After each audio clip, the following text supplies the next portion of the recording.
Kenapa KPM penerima bantuan sosial wajib sekali segera mentransaksikan bantuan sosialnya ketika ada yang masuk? Itu karena akan terdeteksi melalui Bank Himbara dan akan diinformasikan langsung ke pendampingnya. Apabila ada KPM yang belum bertransaksi seperti ini, minta dilakukan penelitian. Nah, jadi di sini ada beberapa pertanyaan, apakah KPM ini ditemukan?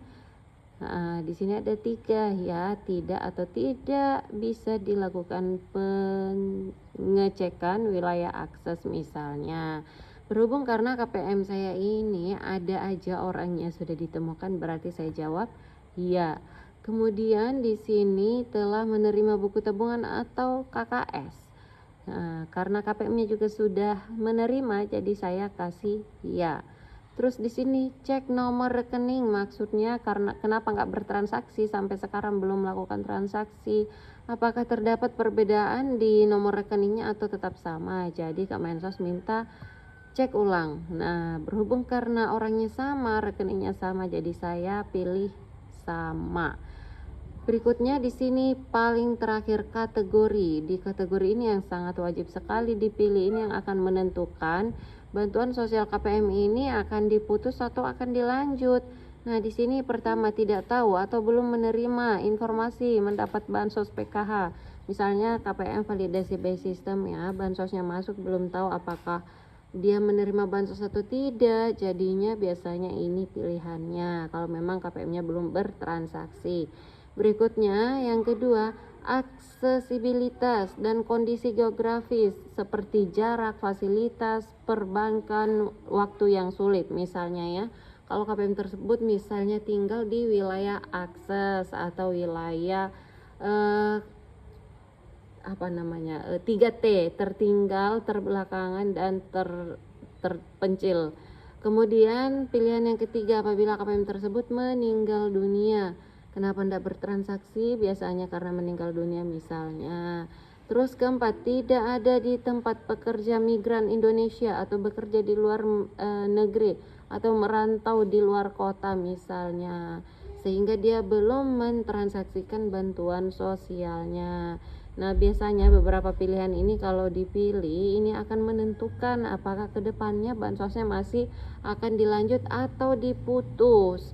Nah, kemudian yang kelima, alamat tidak ditemukan, alamat tidak diketahui atau nol ya. Ini biasanya karena KPM tersebut itu pindah alamat, tidak melapor, tidak bilang-bilang, jadinya muncullah keterangan seperti ini, diberi keterangan seperti ini oleh pendampingnya. Selanjutnya keenam, identitas tidak sama atau perbedaan nama atau NIK atau alamat. Biasanya ini juga ada beberapa KPM yang seperti ini ya. Bansosnya tidak bisa ditransaksikan dikarenakan identitasnya ternyata tidak sama, seperti terdapat perbedaan nama atau NIK-nya berbeda atau alamat tempat tinggalnya. Berikutnya di sini poin ke-7. Poin ke-7 ini salah distribusi KKS satu buku tabungan. Ini enggak jangan salah loh ya. Ini pernah terjadi seperti ini di wilayah dampingan saya. Orang tersebut itu satu kecamatan, namanya sama persis, nggak ada perbedaan. Halimah kalau nggak salah, Halimah kalau nggak salah waktu itu ya. Namanya itu hanya saja berbeda kampung, tapi pada saat dilakukan distribusi oleh pihak perbankan dia salah ngasih.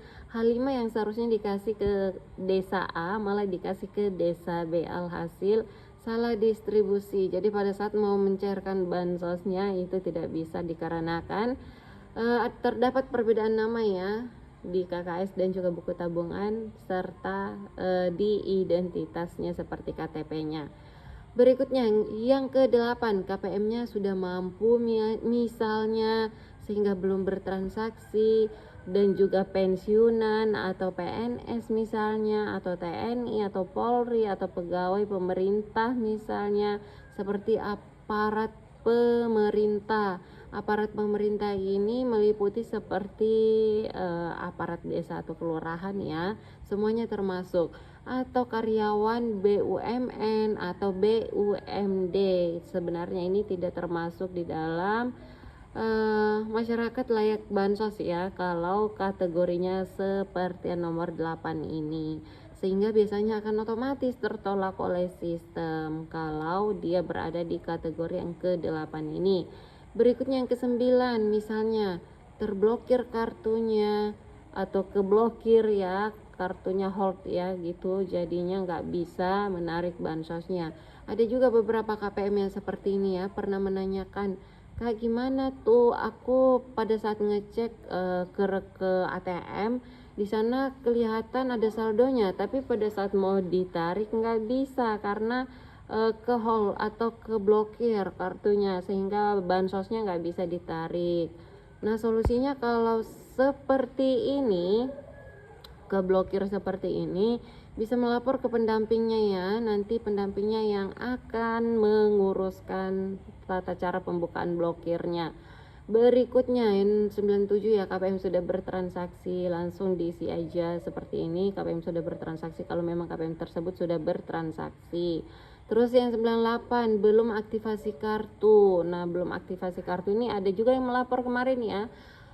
Penerima KKS baru peralihan dari PT Pos, katanya pada saat dicek kartu KKS-nya ke ATM di sana muncul keterangan kartu belum aktif, artinya dia belum aktivasi kartu KKS. Sebenarnya sih penting ya pada saat diberikan kartu KKS baru peralihan dari PT Pos minta diaktifasi langsung sama pihak perbankannya, sehingga ketika bansosnya sudah masuk bisa langsung ditarik oleh si KPM tersebut. Berikutnya yang ke-98. 98 ini ada poin A, B, C, D, dan E ya. Kalau yang 98A belum aktivasi kartu, 98B buku tabungan atau KKS-nya hilang misalnya atau rusak sehingga belum mentransaksikan bansosnya. Berikutnya 98C double bansos atau terhalang aturan bansos lain. Nah, ini yang perlu saya bahas dulu ya. Jadi yang dimaksud dengan double bansos atau terhalang aturan bansos lain, salah satu contohnya BLT dana desa atau BLT kemiskinan ekstrim. Sekarang kan itu sudah ada aturannya ya, nggak boleh penerima bansos PKH atau BPNT menerima bansos dari Kemensos menerima bansos BLT dana desa juga, karena itu adalah aturan yang tertulis di bansos BLT dana desa atau yang sekarang dikenal sebagai BLT kemiskinan ekstrim. Nah, inilah yang dimaksud dengan terhalang aturan bansos lainnya. Berikutnya apa ya, BLTDD, sebentar. Oh ini ya, bansos CBP ya, CBP dan juga pena pahlawan ekonomi Nusantara ya. Kalau dapat pena nanti akan terhapus dari bansos PKH atau BPNT. Berikutnya 98D bantuan kecil atau transportnya lebih mahal. Nah, ini kan alasan ya, salah satu alasan kenapa KPM tersebut belum mentransaksikan bansosnya sampai sekarang.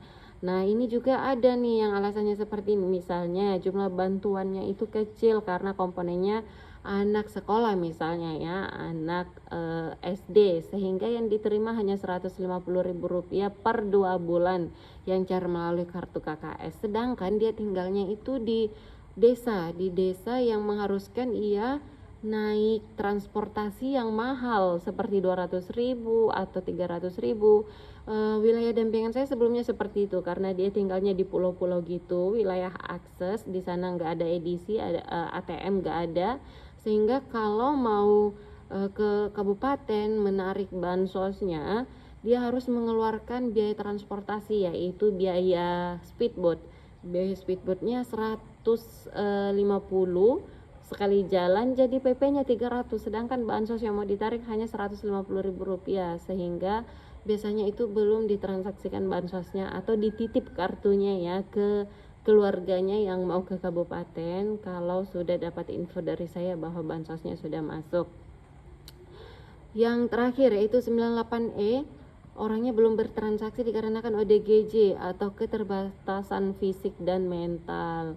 dan dia ternyata kakak tunggal seperti itu ya. Tapi kalau misalnya orangnya ODGJ atau keterbatasan fisik dan mental, tapi di dalam kartu keluarganya itu masih ada anggota keluarga lainnya, maka ini tidak berlaku ya, karena bisa diwakilkan oleh salah satu anggota keluarga lainnya yang masih berada di dalam satu kartu keluarga. Oke, di sini saya akan langsung praktek ya, karena ini ada beberapa KPM saya masuk di dalam data penelitian bansos. Dan orang itu ternyata sudah bertransaksi setelah saya infokan, Bu tarik Bu bansosnya karena data Ibu masuk ke data penelitian bank. Nah, langsung aja saya pilih di sini KPM sudah bertransaksi karena KPM-nya sudah konfirmasi katanya sudah bertransaksi. Jadi ini sudah terisi KPM. Apakah KPM ditemukan ya? Telah menerima BUTAP atau KKS ya? Cek nomor rekening sama.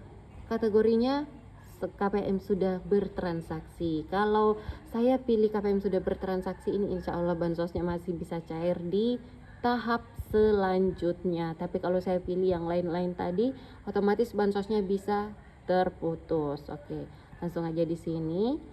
Ini harus berhati-hati. Dengan ini saya menyatakan bertanggung jawab atas data yang telah dimutakhirkan. Oke, insya Allah saya bertanggung jawab penuh atas ini. Bismillah. Oke, langsung termutakhirkan. Oke, jadi seperti itu untuk alasan-alasannya kenapa KPM tersebut belum bertransaksi dan kenapa wajib sekali KPM tersebut itu harus mentransaksikan bantuan sosialnya ketika bansosnya sudah masuk sebenarnya ya. Baiklah, itu dulu info video dari saya. Terima kasih, sampai ketemu lagi di video selanjutnya.